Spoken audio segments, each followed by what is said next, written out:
Channel of Vadodara. Vadodara મહાનગરપાલિકા દ્વારા તૈયાર કરવામાં આવેલી વિશ્વામિત્રી પ્રોજેક્ટની દરખાસ્તને મળેલી સામાન્ય સભામાં મંજૂર કરવામાં આવી હતી. કેન્દ્ર અને રાજ્ય દ્વારા વિશેષ ટીમની નિયુક્તિ કરવામાં આવી હતી, જે ટીમ દ્વારા વડોદરા શહેર અને વિશ્વામિત્રી નદીનો અભ્યાસ કર્યા બાદ વિશેષ રિપોર્ટ તૈયાર કરવામાં આવ્યો હતો અને સરકાર સમક્ષ રજૂ કરવામાં આવ્યો હતો. તેને ધ્યાનમાં લઈને વડોદરા મહાનગરપાલિકા દ્વારા 100 દિવસનો ટૂંકા અને લાંબા ગાળાનો પ્લાન તૈયાર કરવામાં આવ્યો છે, જેને મંજૂરી આપવા હેતુસર વિશેષ સભાનું આયોજન કરવામાં આવ્યું હતું, જ્યાં તમામ સભાસદોની ઝોન વાઇઝ કઈ રીતે કામગીરી કરવાની છે તેનું પ્રેઝન્ટેશન બતાવવામાં આવ્યું હતું. વિરોધ પક્ષના વિરોધ બાદ મંજૂરી આપવામાં આવી હતી. હવે આવનારા દિવસોમાં પાલિકા દ્વારા ટેન્ડરિંગ કરી આગળની કાર્યવાહી શરૂ કરવામાં આવશે.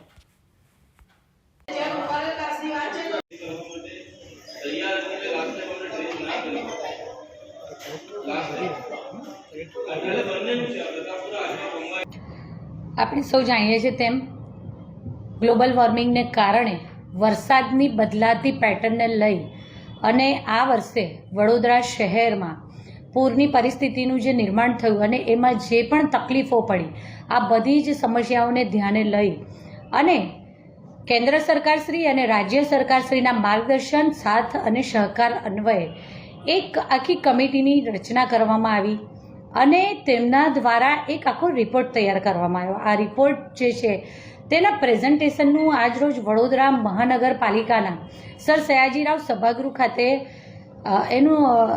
એનું સ્ક્રીનિંગ કરવામાં આવ્યું કે જેથી કરી અને વડોદરાના 19 વોર્ડના કુલ 76 કાઉન્સિલરશ્રીઓ જે પોતપોતાના વિસ્તારનું પ્રતિનિધિત્વ કરે છે તેમને આ પ્રેઝન્ટેશન બતાવવામાં આવ્યું. સાથે સાથે 4 અલગ અલગ ઝોન વાઇઝ પણ અલગ ડિટેલ પ્રેઝન્ટેશન તૈયાર કરવામાં આવ્યું છે, જેથી કરી અને સમગ્ર શહેરને આવરી લેતા પ્રત્યેક વિસ્તારનું દરેક કાઉન્સિલરશ્રીને પોતપોતાના વિસ્તારની માહિતી પણ મળે. તો સાથે સાથે કારણ કે કાઉન્સિલરશ્રીઓ જ હોય છે કે જે પોતપોતાના વિસ્તારમાં અવારનવાર જતા હોય છે, તો લોકોની સમસ્યાઓના ઉકેલ માટે પણ લોકોના સંપર્કમાં હોય છે, ત્યારે ચોક્કસ કાઉન્સિલરશ્રીઓને એ ધ્યાનમાં પણ હોય. તો સાથે સાથે પૂરગ્રસ્ત પરિસ્થિતિ જ્યારે શહેરમાં હતી ત્યારે સૌ કાઉન્સિલરશ્રીઓ ખડે પગે શહેરીજનોની સાથે રહી અને બની શકે તેટલા મદદરૂપ થવાનો પ્રયત્ન કર્યો છે. તેમને દવાઓ પહોંચાડવાની હોય કે પાણી હોય કે ખોરાકની લોકોને રેસ્ક્યુ કરી સલામત સ્થળે ખસેડવાના હોય, આ બધા જ પ્રયત્નો બની શકે તેટલા લોકો સુધી પહોંચી અને લોકોને સહાય કરવાની કોશિશ કરતા રહ્યા છે. ત્યારે આ વિશ્વામિત્રી નદીના પૂર નિયંત્રણ અને નિવારણ કમિટી દ્વારા જે પણ કામગીરીના એક્શન પ્લાન સૂચવેલા હતા એ સંદર્ભે આજરોજ બેઠક કરવામાં આવી અને તેમાં સૌ કાઉન્સિલરશ્રીઓ દ્વારા પોતપોતાના સૂચનો પણ આપવામાં આવ્યા છે આગામી સમયમાં. કારણ કે સ્વાભાવિક છે કે આજે તો માત્ર એનું પ્રેઝન્ટેશન કરવામાં આવ્યું છે, પરંતુ આગામી સમયમાં એક જ ઝોન આજે આપણે લઈ શક્યા છે સમયની મર્યાદાને કારણે. તો આગામી સમયમાં બાકીના ઝોનનું પણ ઝોન વાઇઝ પ્રેઝન્ટેશન કરવામાં આવશે. તો સાથે સાથે જરૂર પડે સ્થાનિક કાઉન્સિલરશ્રીઓ દ્વારા જે પણ સૂચનો કરવામાં આવશે તો એ પણ સૂચનો માટે પણ જગ્યા પર જઈને ત્યાં વિઝિટ કરવાની જરૂર પડશે તો તે પણ કરવામાં આવશે. અને ટૂંકમાં દરેક કાઉન્સિલરશ્રીઓ દ્વારા સૂચવેલા સૂચનો પર આપણે અમલ કરી શકીએ તેનો પણ પ્રયત્ન કરવામાં આવશે. આજરોજ આ વિશ્વામિત્રી નદીમાં પૂર નિયંત્રણ અને નિવારણ સમિતિએ જે રિપોર્ટ કર્યો તો તેને બહાલી આપવા માટે આ રિપોર્ટમાં સૂચવેલ બાબતો પૈકીની શક્ય કામગીરીઓ આપણે ચોમાસા પહેલાં કરી શકીએ એના માટેનો જે રિપોર્ટ તૈયાર કર્યો છે ને એની આનુષંગિક જે પણ અન્ય કામગીરી હોય આ તમામ માટે એક દરખાસ્ત ચડાવવામાં આવી હતી અને જે દરખાસ્તને આપણે મંજૂરી આપવામાં આવી છે કમિશનરશ્રીને. આ બધી જ કામગીરી કરવા માટે કમિશનરશ્રીને સત્તા સોંપવાની જે દરખાસ્ત હતી તેની મંજૂરી આપવામાં આવી છે અને આગળ આ વિષય પર કામગીરી કરવામાં આવશે. ખાસ કરીને કયા સૂચનો વિપક્ષે અલગ અલગ સૌ સભાસદશ્રીઓ દ્વારા પોતપોતાની રીતે જે યોગ્ય લાગે તે રીતે સૂચનો કરવામાં આવતા હોય છે.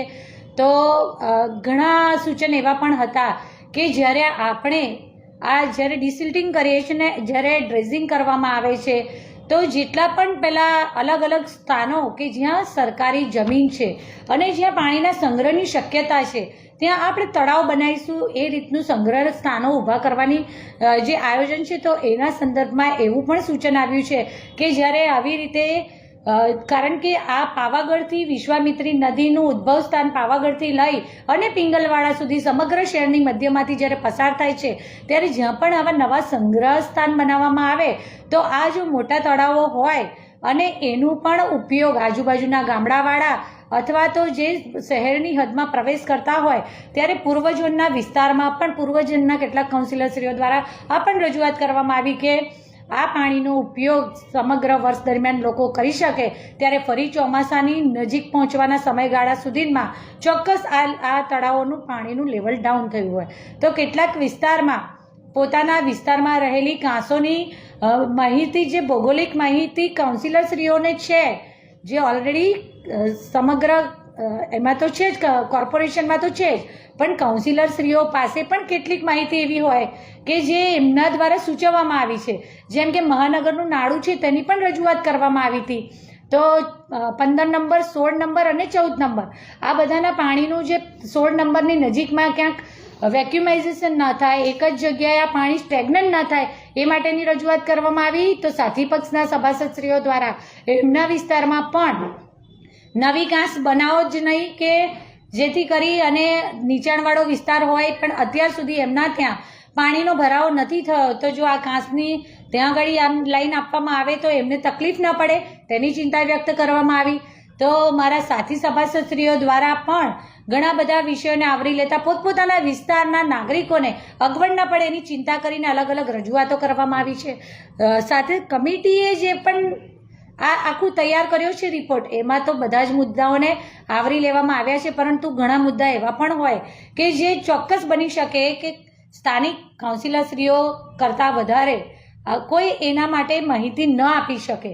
કારણ કે ચોમાસામાં જ્યારે પાણી ભરાયું છે અને લોકોને તકલીફ થઈ છે ને ત્યારે આપણા કાઉન્સિલરશ્રીઓ જ ગયા છે ને એટલા જ માટે આજે આ તાત્કાલિક સભાનું આયોજન પણ કરવામાં આવ્યું હતું, જેમાં આ આખા વિશ્વામિત્રી પ્રોજેક્ટમાં સૌ કાઉન્સિલરશ્રીઓ સાથે મળી અને વડોદરા શહેરને ફરી ભવિષ્યમાં વરસાદની બદલાયેલી પેટર્નના કારણે જો આવી રીતે જે એક જ દિવસમાં 8 થી 10 કલાકમાં જે 12-13 ઇંચ વરસાદ પડી ગયો એવી જો કોઈ પરિસ્થિતિનું નિર્માણ થાય ત્યારે કુદરતને તો આપણે પહોંચી નથી શકતા, પરંતુ ચોક્કસ આ બધી કામગીરી કર્યાથી પાણીના સંગ્રહની, પાણીની વહન ક્ષમતા વધારવાની દિશામાં આપણે સૌ સાથે મળીને કામ કરી શકીશું.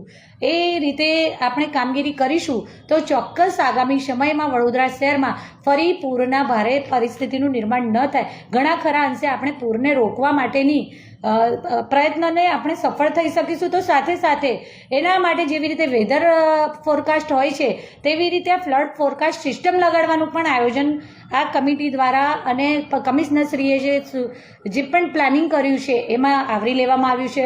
ઘણા બધા મુદ્દાઓને આવરી લીધા છે. આગામી સમયમાં નવા મુદ્દાઓનો ઉમેરો પણ થશે. તો સાથે સાથે આજના જે સૌ કાઉન્સિલરશ્રીઓ દ્વારા રજૂઆતો કરવામાં આવી છે, કેટલાક કાઉન્સિલરશ્રીઓ આજે કદાચ પોતાના સૂચનો નથી આપી શક્યા તો તેમના સૂચનો પણ લેખિતમાં તેમના દ્વારા જમા કરાવવામાં આવશે અને આ બધા સૂચનોને આપણે લઈ સૌ સાથે મળીને સાથે આ વિશ્વામિત્રી પ્રોજેક્ટ જે છે એની પર કામ કરવાનું આયોજન કરવામાં આવ્યું છે. ક્યાંથી ચાલુ થશે? ચોક્કસ આજે આ આપણે સભામાં કર્યું છે. હવે આગળ આગામી સમયમાં જે પ્રક્રિયા છે, જેવી રીતે સ્ટેન્ડિંગમાં જઈ અને દરખાસ્ત આવતી હોય છે એ પ્રક્રિયાને આપણે અનુસરતા બને તેટલી વહેલી તકે અને ઝડપથી આ કામગીરી કરીએ એવું સૌની લાગણી પણ છે અને પ્રયત્નો પણ એવા છે. અને એના માટે જરૂરી સ્ટાફની જે પણ કામ એલોટ કરવાનું છે તે પણ કરી દેવામાં આવ્યું છે. તો સાધન સામગ્રી જે પણ જોઈએ, આપ સૌ મીડિયાના મિત્રો પણ આ સમગ્ર પ્રેઝન્ટેશનમાં ઉપસ્થિત હતા, તો તેમાં કેટલી તૈયારીઓ કરવામાં આવી છે આપે. વિશ્વામિત્રી પૂર નિવારણ સમિતિએ જે રિકમેન્ડેશન્સ આપ્યા છે, જે સજેશન આપ્યા છે, એને કઈ રીતે અમલ કરવું, એ સજેશનો શું હતા, એનો આખો રિપોર્ટ એ આજે એક વિશેષ સમગ્ર સભા ભરાઈ હતી અને એના મેજ ઉપર આજે મૂક્યો છે. બધા કાઉન્સિલરશ્રીઓને પ્રેઝન્ટેશન કરવામાં આવ્યું હતું, જેમાં વિશ્વામિત્રી નદીનું ડ્રેજિંગ, પ્રતાપપુરા આજવાસરનું ડ્રેજિંગ, ચેકડેમોની મરામત, અંદરની કાંસોનું ડિસિલ્ટિંગ, રિસેક્શનિંગ, બહારની કાંસોનું સિલ્ટિંગ, રિસેક્શનિંગ, ભૂખી કાંસ ઓલ્ટરનેટ જે બનાવવાની વાત હતી એ, એવા સમગ્ર વિષયને લઈને એક પ્રેઝન્ટેશન થયું હતું. સાથોસાથ ઝોન વાઇઝ પ્રેઝન્ટેશનો પણ કરવામાં આવ્યા હતા કે દરેક ઝોનમાં નાનામાં નાની વસ્તુ અમે શું કરવાના છીએ. એ બધું પ્રેઝન્ટેશન આજે સમગ્ર સભામાં થયું. માન્ય કાઉન્સિલરશ્રીઓએ એમના પર પ્રતિક્રિયા આપી છે, એમના સજેશનો આવ્યા છે. એ સજેશનો અમે એકોમોડેટ કરી રહ્યા છીએ અને સમગ્રતઃ બધાને સાથે રહી અને બધાનો એક યુનિફાઈડ વેમાં આ કામ આગળ ચાલે એની માટે થઈને આજે આખા એક્શન પ્લાનની રજૂઆત સમગ્ર સભામાં થઈ હતી.